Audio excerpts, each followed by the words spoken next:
Well, hello, DeRoy Cruz here, your life applications officer. Okay.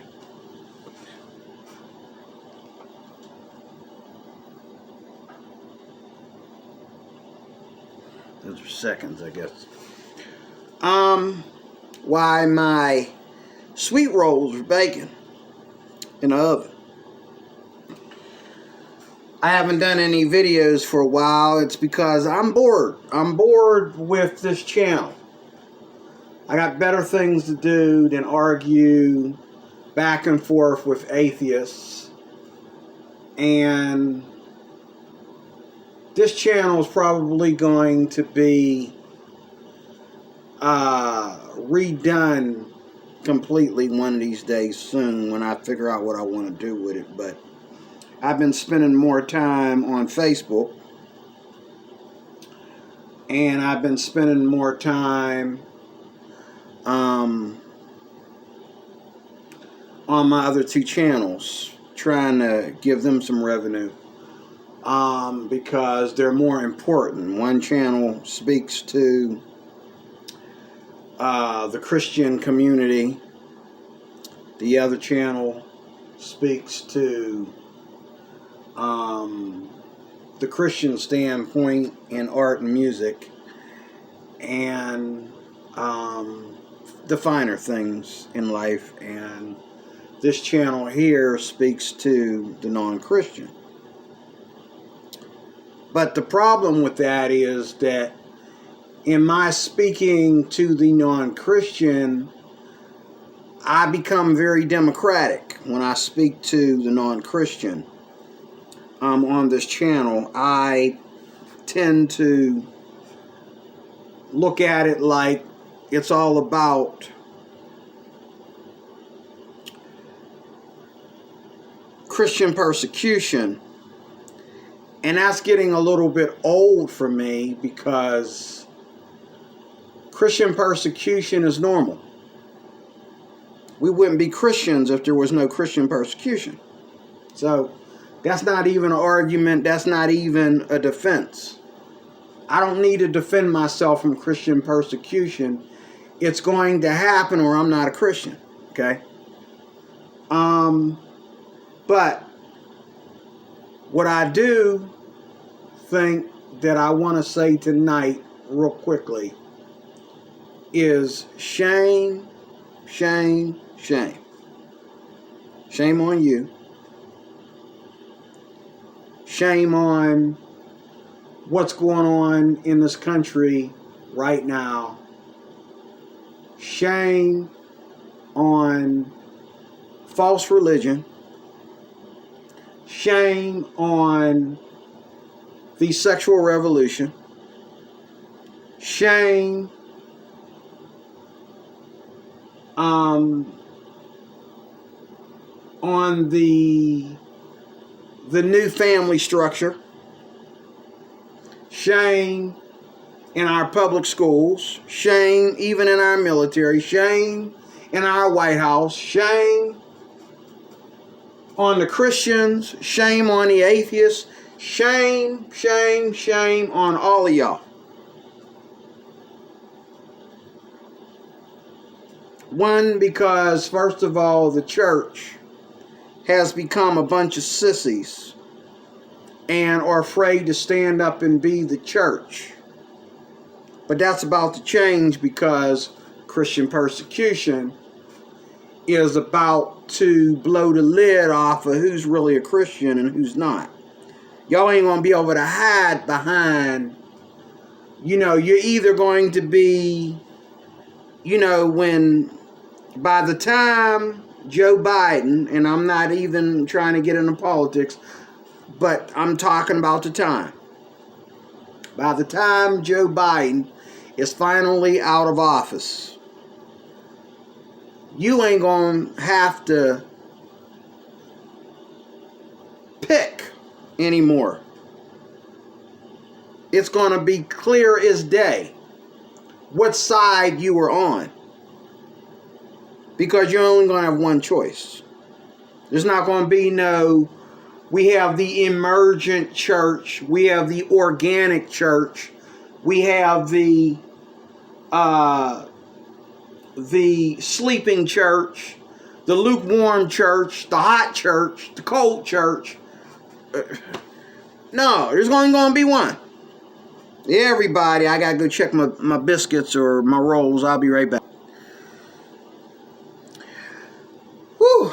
All right. But anyway, everybody that calls himself a Christian eventually is going to be either packing up and moving out of the Christian community or packing up and moving in, because things are going to get so crazy, and they already are, to where we make our decision right now whether we want to run to the mountains and rebuild and build our own community and fight, or whether we want to give in and say that whether there is a God or not, we lose. Okay, boy, can you smell them rolls, that icing? You can't smell that?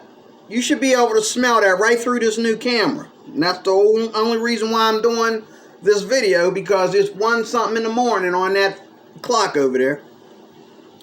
And I need to be in bed because I got to go to work tomorrow, but I'm going to make this quick.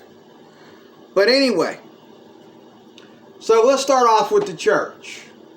Pretty soon the church is either going to be packing up and moving in or packing up and moving out. Then we got these parties, Republican and Democrat, and like I always say, I don't understand for the life of myself why a Christian would vote Democrat. But the day is coming when there probably won't be really a real Republican party. Donald Trump was probably the last Republican party that existed as far as real Republicans. Now it's going to get to the point, and that's what they want to do. They want to make it to the point, and we've had Republicans like that in the past, where it doesn't make a difference whether you are Republican, or whether you're rooting for the Republicans or Democrats, because they're kind of like in the same. Even George Bush was half Democratic. He was into that New World beast system. Okay? So, you know. And then you got all the groups, like, you know, your atheists. You got your LGBTQ, your social justice warriors, your feminists, your Planned Parenthood, abortionists, all these people who think that the state of man in the image that God created us in is subject to be changed by our own depravity. And that's okay. We'll call it holy. There's no such thing as holy depravity. Okay? There's no such thing as holy debauchery. Okay? There's no such thing as holy sin. Okay? There's no such thing. But, that's where we're at. So many people, and this is the thing. And then the last one would be all these religions. Okay?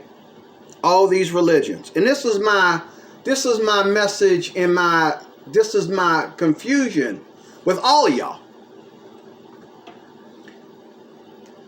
Why is nobody creating a conference, bringing things to the table, and saying, hey, I'm seeing visions of,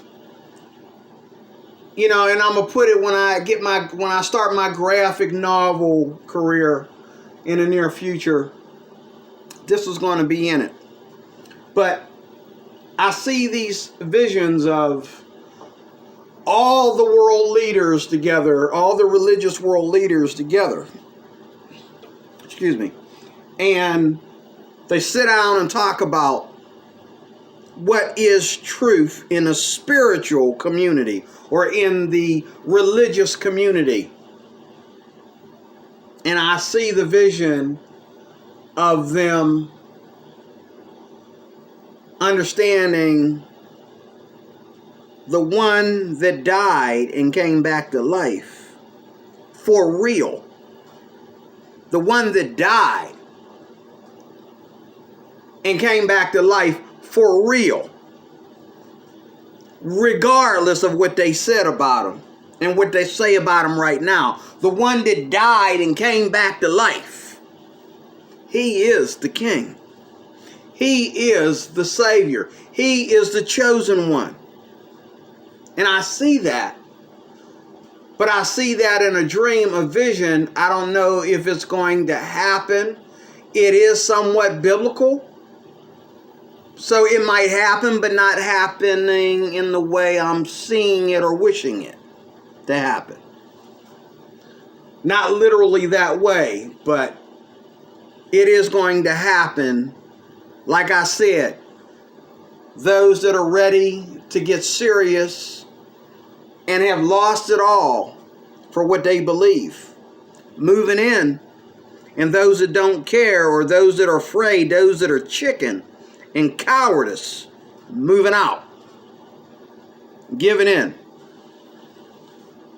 You want to get a little bit of understanding what I'm saying, watch the film called The Thief in the Night, the old one that came back out in the 70s. The Thief in the Night, look it up. It'll make your head, it'll it's a prediction of the things that are going on today. It's an old movie. But anyway, old movie about real upcoming events. Not as fiction as we thought it was back then. But anyway, I'm closing.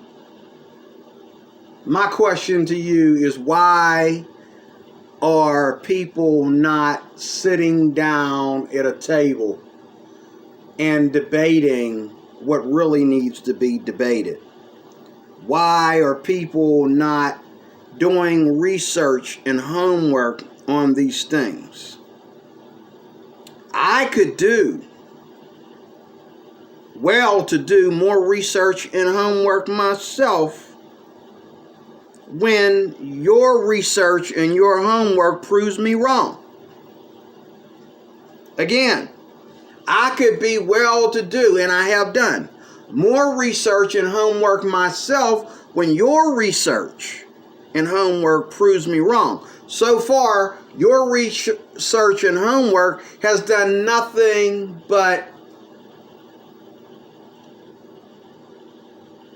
throw a tantrum when you don't get your way. Start talking about my mama, so to speak, when you can't win an argument. Start wanting to fight when you can't win an argument.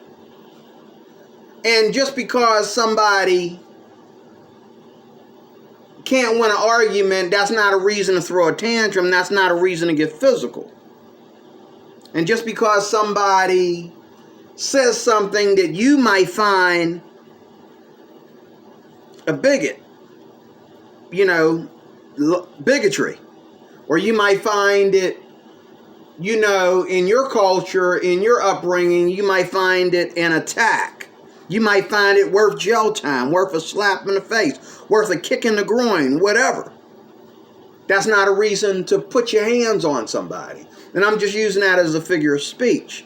But we get carried away today. That's another thing. We get carried away today with this whole shutdown culture.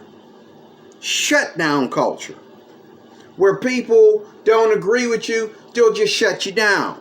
Try to control what you think, what you say behind closed doors, can get you thrown off of social media when you never said it on social media. You said it behind closed doors, and somebody took it from behind closed doors and shared it because they wasn't on your side.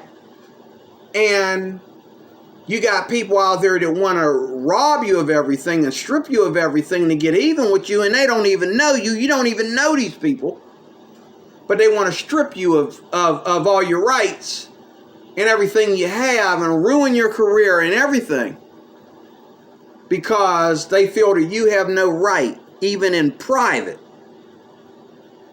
to think and say the things that you said and thought.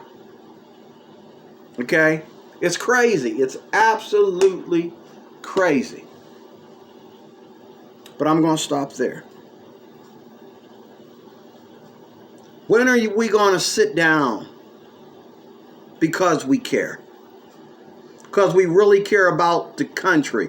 When are atheists really going to sit down because they care about the country? Not making themselves look good, not showing off their own pride and arrogance, but because they care about the world in general. When are they going to sit down and be honest? And give credit to where credit is due. You don't believe in God. You can have that. But you cannot tell me that our struggle of morality and righteousness does not fit the bill, that is pointless. You cannot argue with righteousness in God. It is the best thing ever. Why don't you just admit it? I can understand if there's no evidence for God. It's all about what we believe. But righteousness is not about what we believe. It's what we do. And it has proven from the beginning of time to be correct. Why can't atheists be honest as well as be atheists? Why can't false religions be honest as well as hold on to their false religion? That's all I'm saying. How come Christians that don't agree with other Christians of different denominations, why can't we meet each other in the middle, regardless of those things that would separate our religions? Okay, because we all believe that Jesus is the one, the chosen one. He's the one we bow to and pray to. He is God in the flesh. He is God in a human body. Or he was. Okay? And now he's on the right hand of the Father as God, the second of the Trinity. Most of us agree with that. Whether we believe in the whole Trinity thing or not, we do believe that he's on the right hand of the Father, one with God, right now as we speak. So why are we separating the church over things that are minor and small? Why can't these politicians admit what they don't know?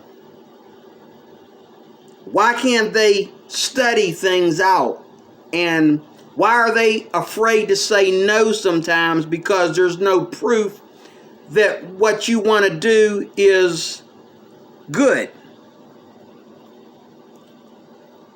Why can't you say no? Why does everything have to be yes? And then why do you say no to righteousness, but yes to everything that is vulgar and unstudied and unproven and unsafe? Because you think that you're on a mission to stop bigotry. But bigotry, a little bit of it anyway, is what made this country beautiful. Because if we had started in the beginning the way we are finishing right now, this country would have been a third world country way long time ago before I was ever born. But because there were people here that had it together and they decided to keep it together, That would be the Protestants. Okay, thank you very much. The Protestants, okay, were the beginning of the Christian church. Not so much the biblical standard of the Christian church, but very close to it. The closest to it, even more close than Catholicism, okay? They were the beginning of the standard. And they kept us in perfect stead.